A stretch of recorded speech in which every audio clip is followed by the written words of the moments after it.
editor and designer on Radiant Black. Mr. Massiverse! No. Before we kick off, I just wanted to thank you all for coming out tonight, everybody. And can I get a round of applause from the lovely folks at Ravine Giles, who's having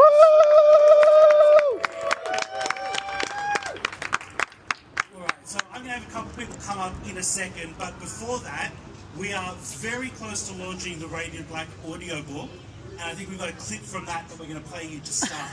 Pretty sure your literal job is helping people find a movie they'll like. Hey, I'm keeping it real. There's no accounting for taste, besides I'm busy. I am trying to come up with a great superhero name for you. None of them really have that pop factor yet, but we'll get there. Oh, hold on. How am I a superhero? I think it's pretty undeniable that's where we're headed. The suit, the powers, you even turned down free bank robbery money. Dude, come on. Keep it down. Come on, we could be talking about your new book for all they know, Mr. Big Time Nathan Burnett, professional word guy. How is that going, by the way? Isn't today a writing day? Yeah. It's, just taking a break. And, hey, what about something with Radiant? Radiant? Radiant? That's not bad, actually. Right. Oh! I so have it! Hold on! I'm trying to figure out how to spell it. Yes! Oh my god, it's perfect. Ready? What is it? Radiant Black. Come on, it's amazing. It's no Batman. Dude, Batman wasn't Batman. A name is just an empty vessel. It's nothing until you fill it with associations. Okay, but aren't my powers blue? Yeah, but it's not a blue hole. Black is great, classic, super sexy, always. Wouldn't it be Black Radiant? Yeah, if you're a 1970s Marvel character, sure. Come on, this is so dope. All right, I'll think about it. I already registered the social. Marshall holds up his phone. He's already posted a message from @RadiantBLK. Hey, I'm the circle guy who gave back the money. Marshall, what the hell? Look, social media is the single worst thing to happen to us as a species, but it's an important part of the fabric of society. So if you're gonna show off those sweet threads, trying to keep a fabric metaphor going here, you gotta take control of the weave. What are you even talking about? Your story, Nathan. You gotta take control of your story. You know what, man? I'm done with this. I'm so done. I've got pages to write. Nathan heads for the door in a huff. Sending you to log in now. Alright.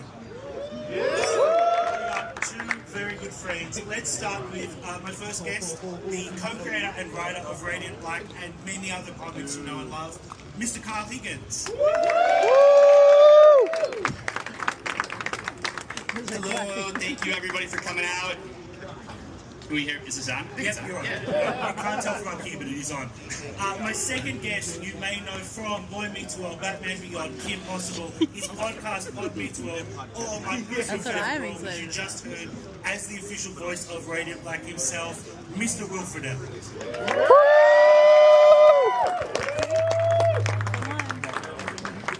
Thank you.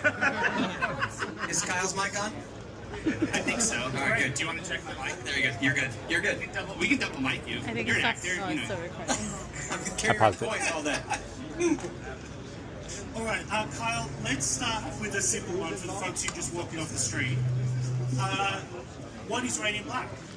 So, for those who don't know, so Radiant Black is the reason you're here tonight, I hope.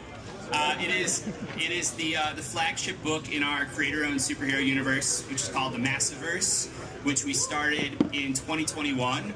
This is actually the 5-year anniversary of Radiant Black that we're celebrating here. Thank you. So we are up to issue 40, but we've done more than that because of Catalyst War and yeah. But it's something that's been a long time in the making for me, arguably kind of like my whole career. It is both a really hopefully contemporary, forward-thinking superhero book, while also being a celebration of all the things we love about superheroes.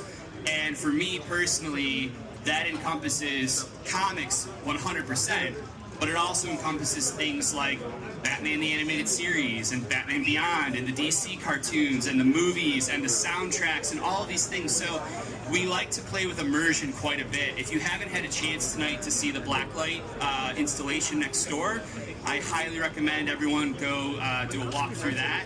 There's also an interactive experience if you find the Radiance. Listen to the robot. Will didn't want to listen to the robot, but the robot has... Listen to the robot. Yeah. Did you find the Radiant? I did not. Okay. I didn't do what the robot said, but I listened to the robot. That's half the battle. Okay. Yeah. With casting, folks.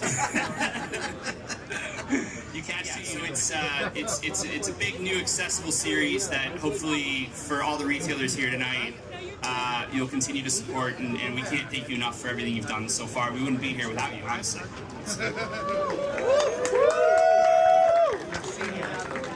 you talk a little bit about how you became involved with the book? Yeah, Kyle called me and said, "Do you want to be in a comic book?" And I said, what? What are you talking about? He said, no, I literally want to do a comic book where the character points to you as yourself playing one of the characters. So I've been a comic book fan my whole life, so yes, of course I wanted to do that. And Kyle's been doing some really kind of extraordinary things with comics, and one of the things he talked about was, I want to do a comic book where we talk about shooting a short and then the QR code in the book itself, and when you hit the QR code, you actually then go and watch an animated short. So I got to not only be in the comic book, but then to voice the character. So it was really cool. You get to kind of go and watch the short, and it's just every time I see him, it's, hey, we're doing a Blacklight issue, or we're doing this, or we're doing that, and it's just something so out of the box that I knew I just wanted to be involved. All of that was just a long-winded way of getting you to give a pull quote to the volume cover. There you go. We felt like you had a. There you go. Yeah, you were in at that point. Well, yeah, it worked. It was good, and Ryder wasn't available yet, so. Oh yeah, we should mention. So the clip you just heard there, joining Will as Marshall Ward is, I mean, he's kind of the worst person that we know. Yeah. You cast two best friends to play two best friends, so it kind of worked. Ryder Strong, also from Boy Meets World and Pod Meets World, and he's not here. You don't have to woo. He's not a good guy. He was supposed to be. He was. Yeah, he's actually very bummed he couldn't be here. He has a horror con that he's at this weekend. Lives 10 minutes from here, not even. So he really wanted to be here tonight because we had a lot of fun recording this together. It was really cool. Like, it's unashamedly a superhero. What do you guys love about superheroes? I mean, you play them. What isn't there to love about superheroes? One of the things that I love is there's kind of superheroes for everybody. Yeah. So always been a huge Batman fan. I love the idea that he's somebody that has no superpowers. So that I've always been attracted to. Some people love, you get into the DC versus Marvel fights. There's something for everybody. So I'm also a huge fan of mythology, and I truly believe that superheroes are American mythology. So I love it. I think when they're done right, they're a combination of fantastic wish fulfillment, but also the promise of a safety net. And when I was growing up, I didn't have a lot of friends, and the idea of there being, people out there in these colorful mantles that just want to do good things, and there's all the interpersonal dramas of soap operas, was like lightning for me. And I think increasingly in the state of the world and everything, I think when you take the spirit of what makes superheroes work, I actually think we've never been in a better era for it. We are past postmodernism, we are in metamodernism, everything goes. We can celebrate being fans of things again, we can celebrate things being funny and joyous. I mean, Into the Spider-Verse won an Oscar. Like, that's literally a joke we make in the Radiant Black shirt, because that changed things in my mind. And I think, I love my dark and gritty as well, as much as the next guy, but I like the idea that we can actually find a little bit of light in the world in this medium. Speaking of a little bit of light, Carl, can you talk a little bit about how that sort of specialty Blacklight printing became part of Radiant Black, and maybe then some of the other stuff we've done? Yeah, so a lot of the outside the box stuff we do really comes from a very simple place, which is usually a conversation between Michael and myself going, wouldn't it be cool if? And Michael goes, no, we can't do it. There's no way. He takes his glasses off. Yeah. And then that makes me want to really know if it's possible. But it comes out of this spirit of trying to bring a little bit of magic back into the world, especially in the medium of comics that I love so much, but more specifically superheroes. And for me, movies of a certain era in the early 2000s, there was viral marketing that was happening. There were things that were done that it felt like you could kind of reach just beyond the veil of our own world, and there's something kind of greater there. And to me, finding ways that make sense narratively to do things like that and to play with form leans into immersion in a way that, like, just for even that briefest of second makes you smile, and it lowers your guard a little bit. And so when we were talking about building this like existential realm tied to black holes, the idea of doing it in black light felt like a way to really kind of like capture and celebrate that immersive quality in a print medium. It turned into quite a labor for us, and now I've spent 5 years signing books in black lightings. We make our own fun, we really do. But I would say that What's Next Door is really the culmination of that type of immersive approach. And also, a big shout out to, I don't know if he's here tonight, Damien Poitier, the original Thanos, for those who know. Damien is the voice of the giant black colossal in Radiant Black and in the upcoming The Audiobook, which will be out on Monday, swear to God. Damien did some custom recording for the experience tonight. So every 8 minutes you'll hear Damien's voice in the same processing from the audiobook inside the existence realm next door. Yeah. So you just, Kyle, can you talk a little bit about where it came from? Can you talk a little bit about being in it? Sure. You want to go first? Well, I mean, you should probably talk about where it came from, and then we'll talk about recording it. So Lorelei Bunches, who's here tonight, it's her fault. It's entirely her fault. I believe this came as a suggestion out of a conversation between Lorelei and Eric Stevenson, the publisher at Image, and we had done a full scripted audio series for our No One comic with a in-universe podcast called Who Is No One, that starred Rachel Lee Cook and Patton Oswalt, and it's the podcast that the reporters in the book are making, and then we made it for real. And I was a sound editor for many years before I actually quit my job as a sound editor to write Gates of Gotham and Nightwing and Deathstroke for the New 52. And I voice directed over the years as well from my time on Power Rangers, and so the idea of like doing something that really played to the strengths of that medium, we hadn't seen a lot of comics attempt that before. And so it felt like kind of like the perfect thing that we were equipped to do with both resources and kind of skills. And it just so happened that I know a handful of pretty amazing actors and some okay ones. Yeah, and that I'm there too. No, you do you punch up the jokes. You do. Well, yeah, I mean, that doesn't make me a good actor. It just means I'm funny. It's two different things. Yeah. No, it was, it's so interesting to be in the entertainment industry. I'm going on 40 years in this business, and everything's in cycles. And so nowadays we've gone right back to radio plays. I mean, we've literally gone back to the old radio shows that my grandfather and my dad used to listen to as kids, and those have become huge again, and we just have changed the name. We now call them audiobooks, or we call them podcasts, but we're listening to the radio again.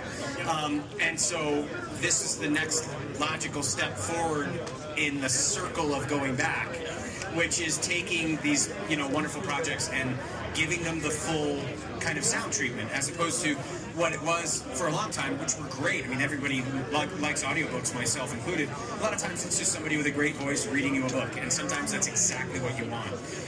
And then there's times where I kind of say, I wish this was almost like more of a sound experience, and that's where I think we're going now. And with something like Radiant Black, it's the full kind of sound experience. You're watching a film in your head, basically, but it's just all done with audio, and I think it's great.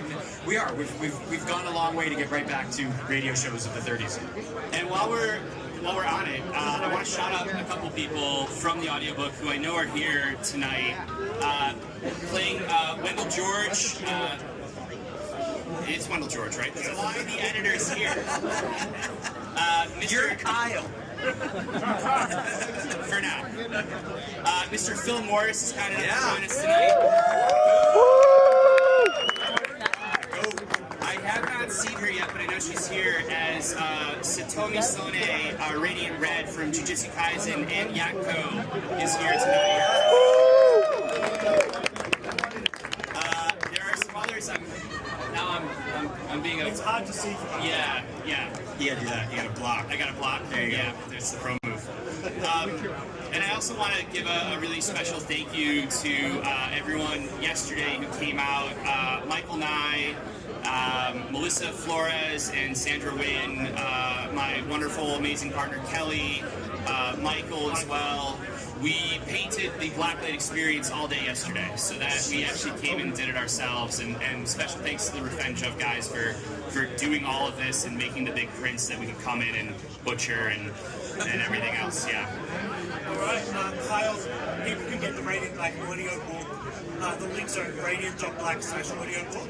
Radiant.black/audiobook is where you can go to buy the audiobook. You can buy it right now, and you'll get the files delivered to you on Monday. People should wander around. They should find the Radiants and scan the QR code. Yeah, so there's a little interactive experience that's here tonight. For those who don't know yet, there are 4 Radiants spread out around the party, and there's a QR code next to each one. And when you scan that QR code, it takes you to a syncing process that Michael actually coded. It's a branching interactive narrative on your phone, text-based. It will sync you to a certain Radiant based on your personality, and that sync is what gets you the exclusive Tom Whalen print of that character. All right. Wow. There's a lot of words I didn't understand. Syncing is like, can y'all explain? Yeah, okay, thank you. All right. Thank you all for coming out. Thank you, folks at Revenge of. Thank you, Kyle, and thank you, Will. And you make it.